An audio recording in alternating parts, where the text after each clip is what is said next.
ये वीडियो देखिए, एक ड्रोन एक मिलिट्री ट्रक की तरफ आता है जिसे सैनिक बंदूक की मदद से मारकर गिरा देते हैं, लेकिन इसके पीछे पीछे एक और सेम ड्रोन आता है जो इस बार गोलियों के सामने नहीं रुकता और जाकर सीधा टकरा जाता है इस ट्रक से। और उसके बाद इस ट्रक का क्या हाल होता है आप खुद देख पा रहे हैं। ये कोई एक घटना नहीं है, इस समय अक्रॉस रशिया यही हो रहा है। आप अपनी स्क्रीन पर देखिए, ये दूसरी वीडियो रूस की राजधानी मॉस्को से निकल कर आई है।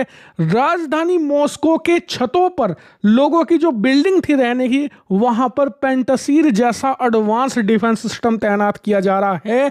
यानी कि राजधानी में लोगों के घरों पर अब डिफेंस सिस्टम तैनात करने की नौबत आ गई है। क्यों? क्योंकि रिलेंटलेस यूक्रेनियन ड्रोन अटैक हो रहे हैं। और हैरान करने वाली बात यह है कि राजधानी मॉस्को में S-500 एयर डिफेंस सिस्टम तैनात है। उसके बाद यूक्रेन और रूस की राजधानी मॉस्को के बीच के रास्ते में S-400 तैनात है। इतना ही नहीं, उससे आगे जाओगे तो यूक्रेन के बॉर्डर के पास S-300 और पेंटासीर जैसे डिफेंस सिस्टम तैनात है। यानी कि मल्टी लेयर डिफेंस सिस्टम यहां पर मैकेनिज्म डिप्लॉय किया जा चुका है।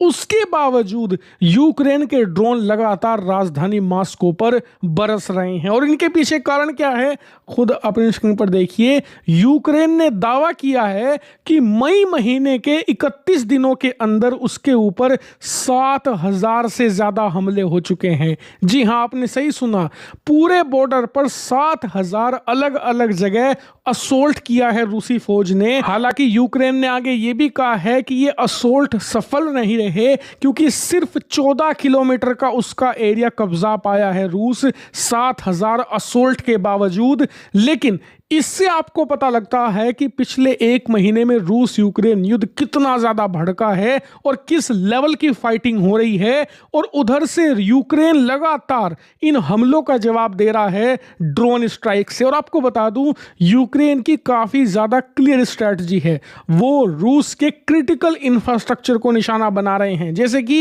इनके पावर सेंटर्स, यानी कि जहां से इनके शहरों को, इनके कस्बों को, राजधानियों को बिजली पहुंचाई जाती है, उन पावर फैसिलिटीज को नुकसान पहुंचाया जा रहा है। इसके अलावा रूस की जो रिफाइनरीज हैं, रूस के जो कच्चे तेल के कुएं हैं, यानी कि जो रिग्स हैं, उन्हें टारगेट किया जा रहा है। इसके अलावा रूस के जो ट्रांसपोर्ट मैकेनिज्म है, यानी कि जो ट्रक, हथियार, बंदूकें, खाने पीने की चीजें, इसके अलावा जो एडवांस इक्विपमेंट्स हैं जो सप्लाई किए जाते हैं फ्रंट लाइन सोल्जर्स तक, जो रूस के सैनिक बिल्कुल बॉर्डर पर लड़ाई लड़ रहे हैं वहां तक सप्लाई किए जाते हैं, उन ट्रक्स को निशाना बना रहे हैं। जो वीडियो की शुरुआत में मैंने आपको दिखाया वो वही ट्रक था। इससे आप अंदाजा लगाइए कि बहुत ही ज्यादा क्लियर स्ट्रेटजी है यूक्रेन की कि रूस को वहां नुकसान पहुंचाया जाए जहां उसे सबसे ज्यादा दर्द होता है, यानी कि क्रिटिकल इंफ्रास्ट्रक्चर। और रूस की क्या यहां पर है कि अनलिमिटेड बम्बार्डमेंट करो, मतलब कि जहां देखे वहां हमला हो, हर तरफ मिसाइलें, ड्रोन जो दिखे वो बरसाओ ताकि लिटरली तबाह कर दिया जाए। और इस समय तो आप जानकर हैरान होंगे, पिछले 4 दिनों से अनलिमिटेड बमबारी हो रही है कीव की। मतलब हालत यह है कि राजधानी कीव में यूक्रेनी फौज को सांस लेने का मौका नहीं मिल रहा। उनके डिफेंस सिस्टम की जो इंटरसेप्टर मिसाइलें हैं जो काम करती हैं रूस के हमलों को रोकने में, उनके लड़ाकू विमान, उनकी क्रूज मिसाइल्स को रोकती हैं, वो कम पड़ गई हैं। उन्होंने गुहार लगाई है अमेरिका से कि इमरजेंसी बेसिस पर हमें ये इंटरसेप्टर सप्लाई किए जाएं। इससे आप समझिए कि दोनों तरफ से किस लेवल की फाइटिंग हो रही है, कोई भी पीछे हटने को तैयार नहीं है।